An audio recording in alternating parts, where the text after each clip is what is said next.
Assalamualaikum warahmatullahi wabarakatuh.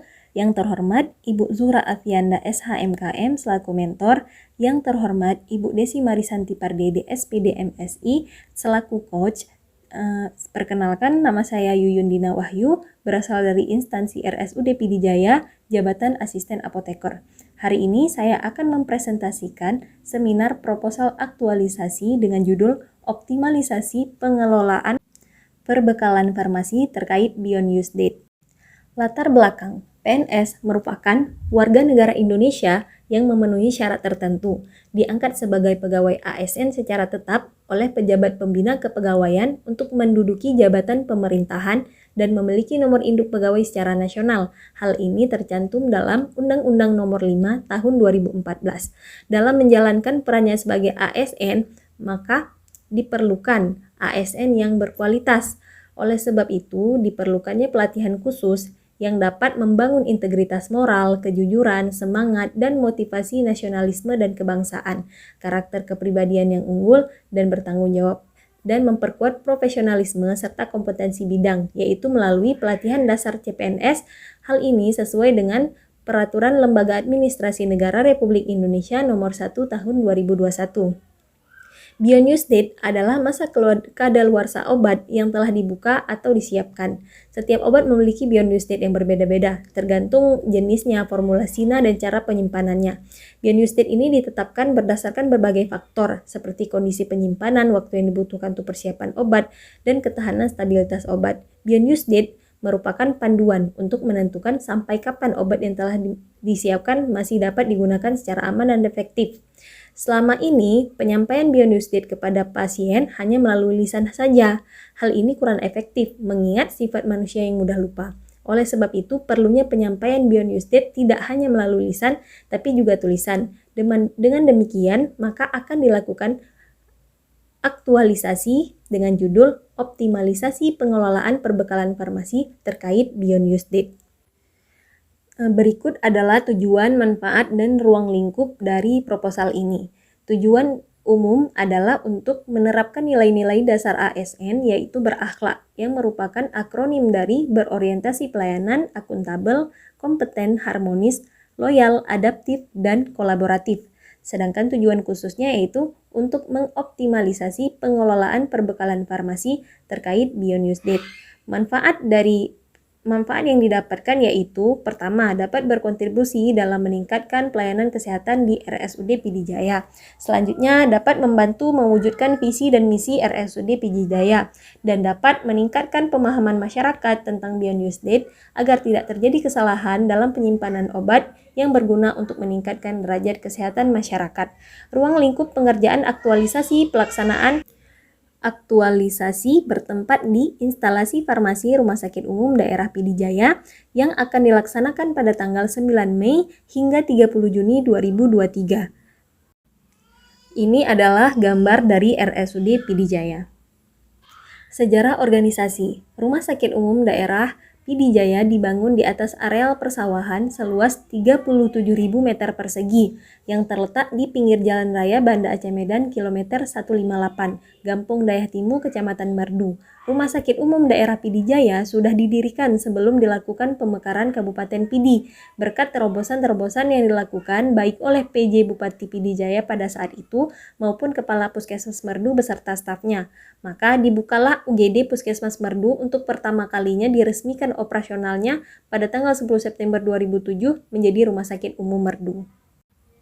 Visi dan misi RSUD Pidi Jaya yaitu menjadikan fungsi rumah sakit sebagai salah satu pusat pelayanan yang dapat meningkatkan derajat kesehatan masyarakat Pidi Jaya dengan mengutamakan kualitas dan daya saing yang tinggi serta menjamin terpenuhinya hak-hak dan kewajiban setiap pasien, keluarga, serta keamanan dan kenyamanan bagi setiap petugas.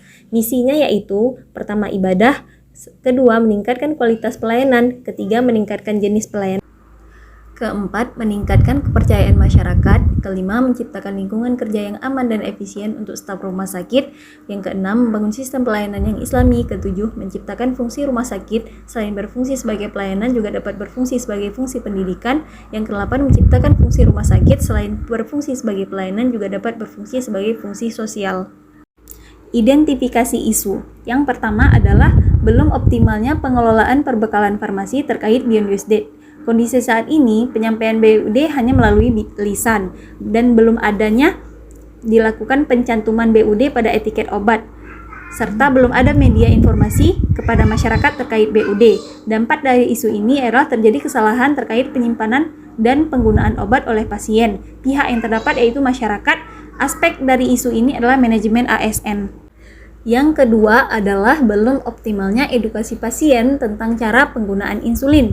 Kondisi saat ini belum ada media informasi terkait cara penggunaan insulin. Penyampaian terkait cara penggunaan insulin hanya melalui lisan. Dampak dari isu ini adalah jika terjadi kesalahan pemakaian insulin karena pasien tidak memahami dengan baik instruksi terkait cara pemakaian insulin. Di pihak yang terdampak yaitu masyarakat dengan aspek manajemen ASN. Isu yang ketiga yaitu belum optimalnya pengelolaan perbekalan farmasi terkait label identitas obat pada sediaan racikan. Kondisi saat ini tidak ada label identitas obat pada sediaan racikan. Dampak dari isu yaitu pasien tidak mengetahui isi obat yang dikonsumsi. Pihak yang terdampak yaitu pasien dengan aspek manajemen ASN. Selanjutnya, analisis isu. Setelah mengidentifikasi 3 isu, kita akan melakukan analisis isu menggunakan metode AKPK yang bertujuan untuk menentukan kriteria isu. Adapun kriteria AKPK adalah sebagai berikut. Aktual, yaitu benar-benar terjadi dan sedang hangat dibicarakan dalam masyarakat. Yang kedua adalah kelayakan, yaitu isu yang menyangkut hajat hidup orang banyak. Yang ketiga adalah problematik, yaitu isu yang memiliki dimensi masalah yang kompleks sehingga perlu dicarikan segera solusinya. Yang keempat yaitu kelayakan, yaitu isu yang masuk akal dan realistis serta relevan untuk dimunculkan inisiatif pemecahan isunya. Dari tabel berikut, maka ketiga isu tersebut memenuhi keempat kriteria AKPK. Selanjutnya, perlu dilakukan proses analisis isu untuk menentukan isu mana yang akan menjadi prioritas yang dapat dicarikan solusi oleh penulis. Proses tersebut menggunakan alat bantu tapisan yaitu USG, urgensi, seriousness, dan growth. Urgensi adalah seberapa mendesak isu perlu dibahas dikaitkan dengan waktu. Seriousness yaitu seberapa besar isu perlu dibahas dikaitkan dengan akibat yang ditimbulkan. Selanjutnya adalah growth, yaitu seberapa besar isu akan berkembang jika dibiarkan. Nanti kita akan memberikan penilaian skala dari 1 sampai 5. Dari tabel berikut, maka dapat kita ketahui bahwa isu utamanya yaitu belum optimalnya pengelolaan perbekalan farmasi terkait Beyond Use Date dengan total nilai 14. Selanjutnya, analisis penyebab isu utama dengan metode Fishbone. Dari bagian di sini dapat kita jelaskan bahwa penyebab utamanya ada 4, yaitu lingkungan atau surrounding, sistem, skill, dan supplier. Dari lingkungan yaitu jumlah resep yang banyak, dari sistem tidak tersedianya kolom khusus BUD di etiket, dari supplier yaitu tidak tersedianya daftar BUD yang mudah dibaca oleh petugas sehingga hal ini menyulitkan petugas dalam melaksanakan BUD. Selanjutnya dari skill, kurangnya pemahaman petugas tentang BUD. Selanjutnya adalah rancangan kegiatan yang akan dilakukan selama masa aktualisasi nanti. Ada 5 kegiatan yang akan dilaksanakan. Yang pertama adalah pengumpulan data dan informasi terkait Beyond Use Date.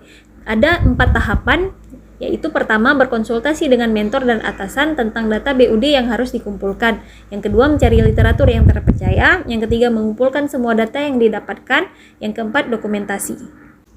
Selanjutnya adalah sosialisasi informasi terkait Beyond Use Date. Yang pertama membuat poster tentang informasi Beyond Use Date dan daftar Beyond Use Date obat. Selanjutnya mengkonsultasikan poster tersebut kepada mentor.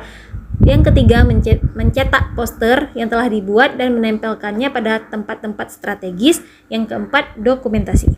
Kegiatan selanjutnya yaitu menginput data BUD ke sistem informasi manajemen rumah sakit atau web rumah sakit. Ketiga tahapannya, yang pertama mengumpulkan daftar BUD di RSUD Pd Jaya, kedua berkonsultasi dengan atasan terkait hasil data tersebut, yang ketiga menginput data Beyond Use Date ke SIM RS, dan yang keempat dokumentasi. Selanjutnya memperbaharui etiket. Ketiga tahapannya yaitu pertama berkonsultasi dengan mentor terkait desain iTicket, yang kedua membuat desain iTicket, yang ketiga menyerahkan desain iTicket ke gudang barang untuk dicetak. Berikut adalah jadwal kegiatan selama aktualisasi seperti yang terlampir pada tabel yang dimulai dari tanggal 9 Mei hingga tanggal 30 Juni 2023. Berikut adalah foto bukti konsultasi dengan mentor. Sekian presentasi dari saya. Terima kasih. Assalamualaikum warahmatullahi wabarakatuh.